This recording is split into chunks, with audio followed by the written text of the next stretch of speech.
Good morning. It is the 25th of January, 2023. We are running right at set point. It's a 1699.50. Tail race is 1645.98. We're perfect.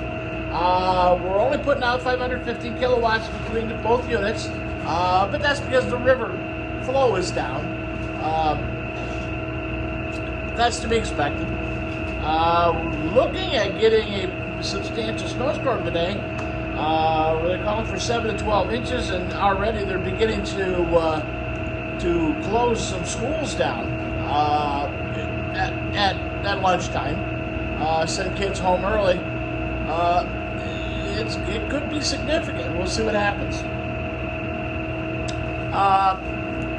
The baby came home yesterday, so that was a plus. He's just a little guy, but everybody's doing well. Christopher is holding his own. He's he's really doing well. So for a little guy, he's got it down pat. His little brother, who's only a little over 10 months ahead of him, 11 months, was not really sure about this baby thing. So when the baby would cry, the boo-to-woo guy would cry. So we'll get that under control, and pretty soon he'll learn that boo-to-woo guy will learn to go over and hit the kid and make him cry. But that's what brothers do. So anyways, went to the cardiologist yesterday. Had a decent checkup. As I said, I've been feeling fine. Better than I have in a long time. So that's a plus. No changes on medication. None of that. We didn't do anything other than he said, "You're doing well." And then he said, "I want to send you in for a cardiac MRI. We'll look at the heart overall, and then determine whether or not we go ahead with a defibrillator. Just because I'm at that age, and I've got the disease, the hypertrophic cardiomyopathy." And he said the people with that they had a sudden death thing. So he said we're gonna treat it that way. We're gonna send you in, get it checked out, go from there. As far as limitations, he gave me none. He said just as tolerated. He said, remember that you've got a heart disease, and take it easy. And that's what I've been trying to do. I've been trying to slow down a little bit.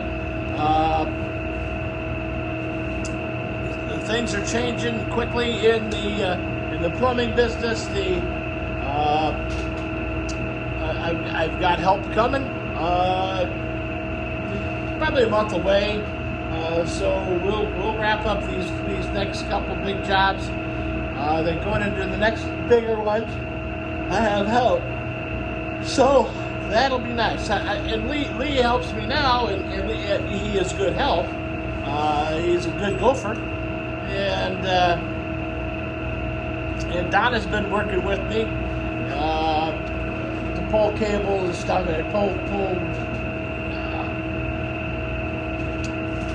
We pulled tubing the other day. We're going to do some more tubing tomorrow, but that's going to be depending on what the storm does. If we get a foot of snow, we may not be pulling tubing in the morning. So we've only got one spot that's going to be critical. We may do it because Donna said Paul, my grandson, will be out of school tomorrow, and he's the basketball player, freshman. Not that I'm bragging, but he's a freshman in high school, and he plays varsity basketball. He did not get that skill from me, but he loves the game, loves to play. Anyways, he'll be there so he can get to the one location better than everybody else. So today's going to be interesting because we're going to try to do. We got a septic clog that we've got to work on. I've got to gather up my snake and take it with me today. May take my power auger with me, although it's difficult to run the power auger because it's up. The power auger sits on the floor and then anyway, that's a difficult one. I don't know if we'll take that. Probably just take the manual snake and do it because it's only realistically 10 feet outside the house, so we can do it that way and then flush everything out and make sure everything's right. Then we're going to go back to the boiler project, do a little bit more piping inside.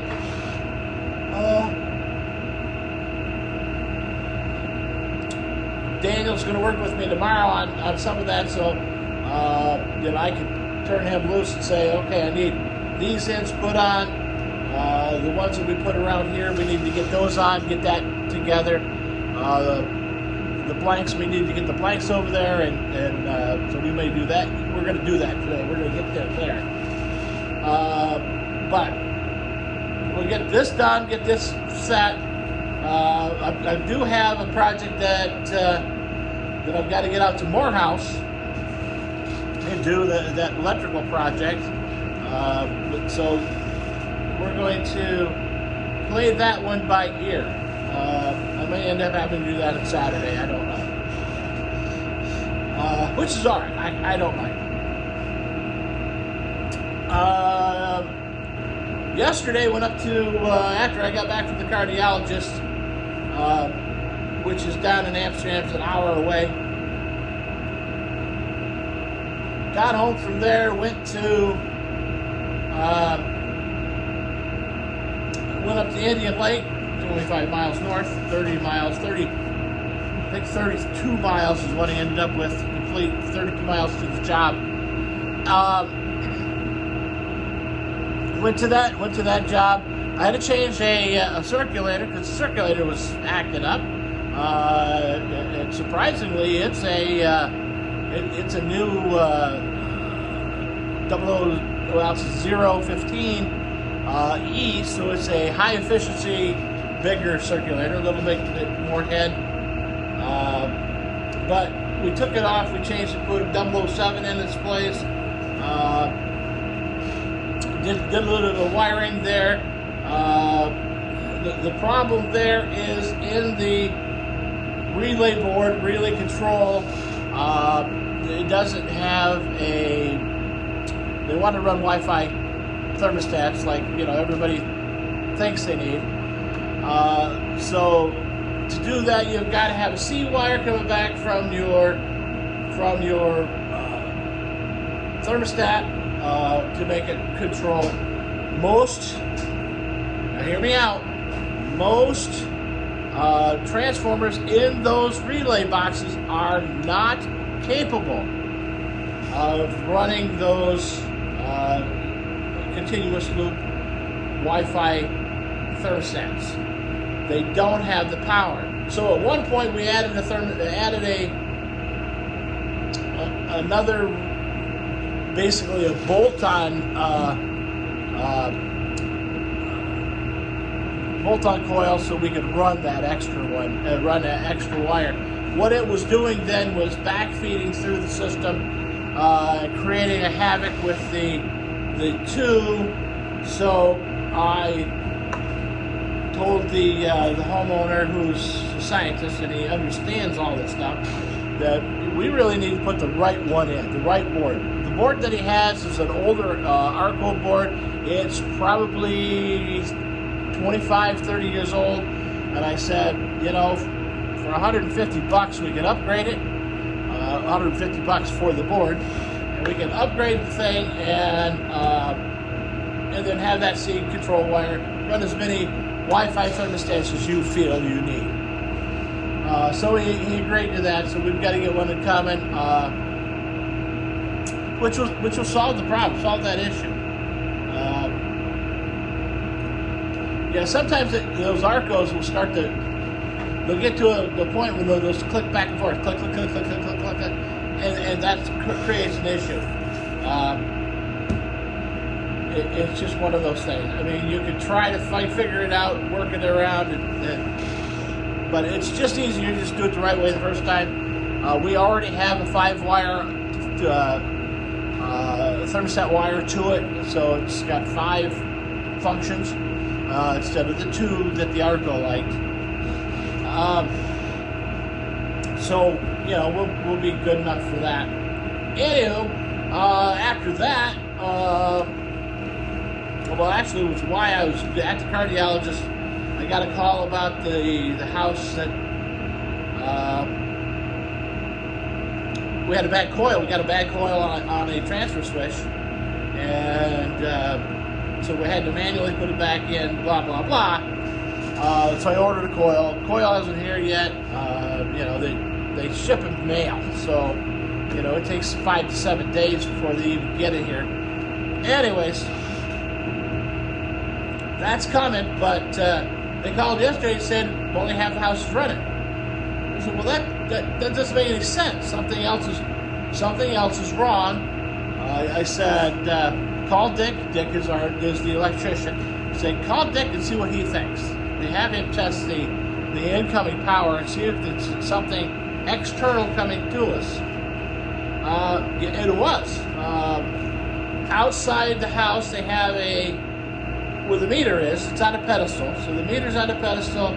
Next to that is a disconnect box. It's basically an exterior circuit panel. In that one, it had one breaker in it. And for some strange reason, and nobody was really sure why, the wire pulled, and it pulled the breaker off both post contact. So it was only making contact with one, which explains why it had a brownout effect. So it was arcing and getting weird voltage. It'll take transformer out every time, or take the coil out too. So it took the coil out.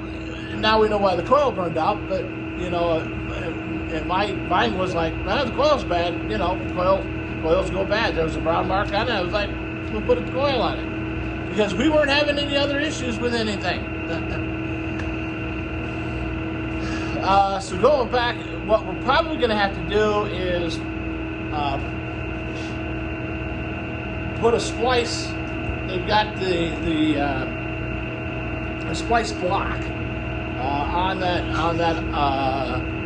4-aught wire, running back up to so we add some wire to the system. Very strange.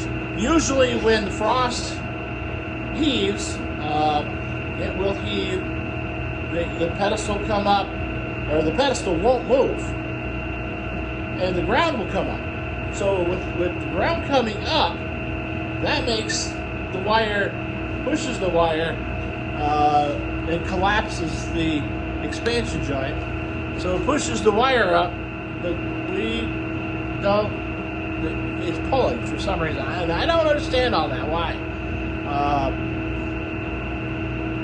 It just does. And it did. So that's got to be fixed. So the guy that does take care takes it will be checking it more often. Instead of every 2 weeks, I'll have to go every week until we can get this rectified. And it shouldn't be a major issue. At least we found what was going on, which explains to me why the coil burned out. It just had weird voltage. It wasn't drawn weird, it just had weird voltage, and it doesn't like. They like clean power. Same as the transformer. It likes clean power. You get a brownout, your transformer's gone.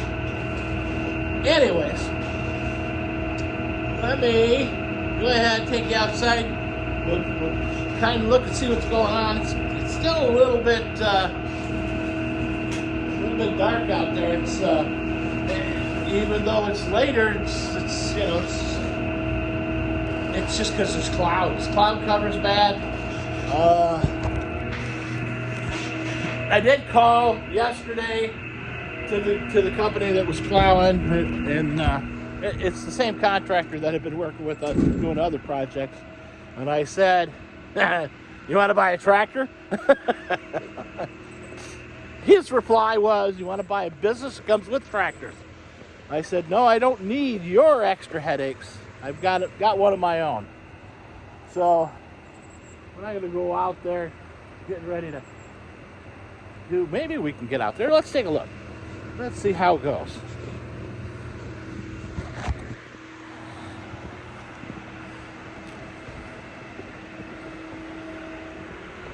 It's not too bad. Don't want to get too close because the snow on top of the ice pack that's underneath it is a little dangerous.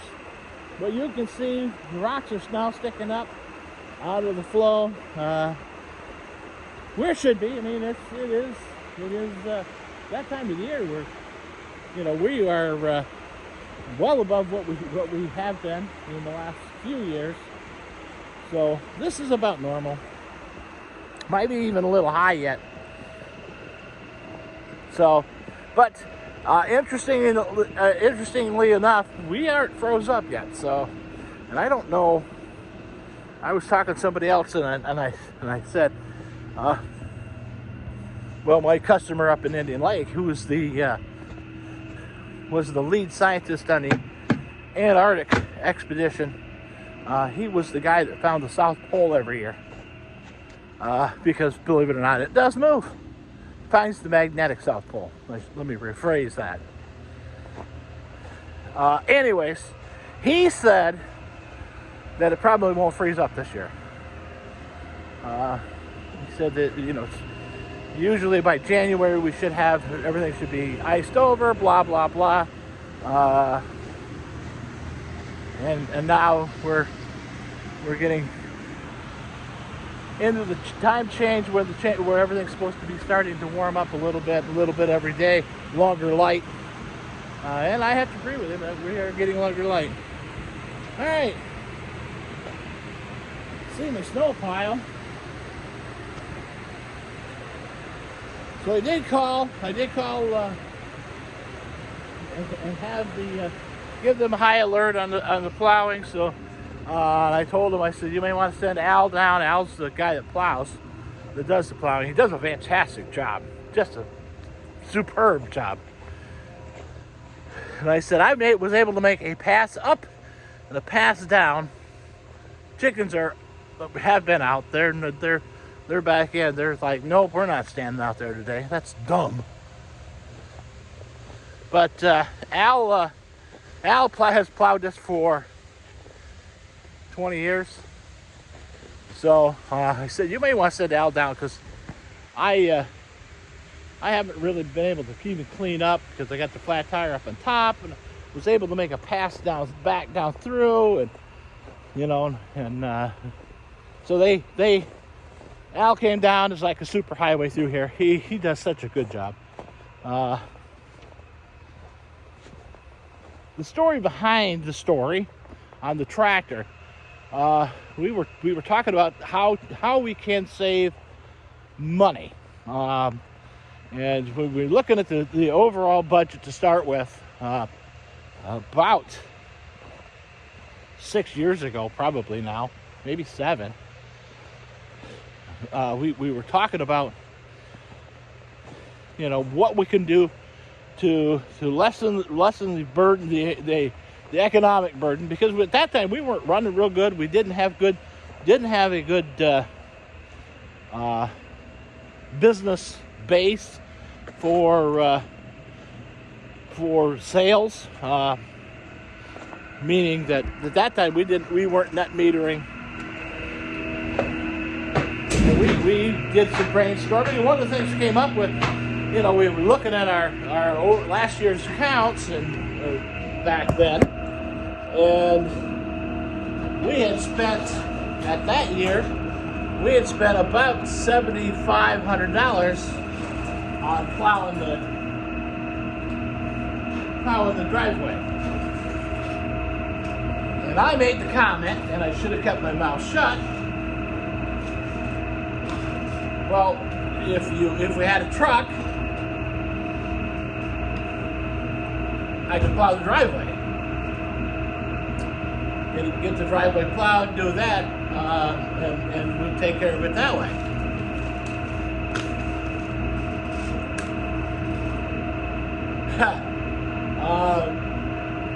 5 years later, they said, well, let's get a tractor instead. What their intentions was to buy a 25 horse lawnmower with a little bit of snowblower on it to plow our half a mile driveway. I said, well, that won't work. And that was $18,000 to $20,000 for the one that they were looking at. I said, well, you can buy used tractors every day. You just have to find it. So anyhow, he decided that we were going to do we started looking for tractors, told me to start looking for tractors, and I found one that was perfect, and we didn't buy it. We ended up with this one. It wasn't the perfect tractor, it was what we could get. So anyhow, that's where we're at with the tractor. So anyway, so we're fighting with that. We didn't put any, we put chains on it, and that was it. The first year, and it worked great. I mean, it really did. The tires were a little bit weather checked, so I pushed this year to put new tires on it. And at this point, I wish I wouldn't have, but we did, and so we got what we got, and we're still fighting with them, and I don't know if it's really the tire, or what. So anyways, so I got it. I did buy yesterday was down, and so I bought a jack to jack up the tractor so we can get that done, get the tire off. But there's no possible way I can get it done today, especially by the time it starts to snow. I still got to get the numbers off the tires so they can order a inner tube. I just need to make myself a note to do that. Anyway, so we're getting kind of long, so that's where we're at today. If something exciting happens, I'm going to still try to get you some pictures of that boiler and some video of what we're doing there and how we're doing it. So anyhow, that's where we're at. I will talk to you later, and like I always say, take care of yourselves, take care of your neighbors, because that's really all that we got.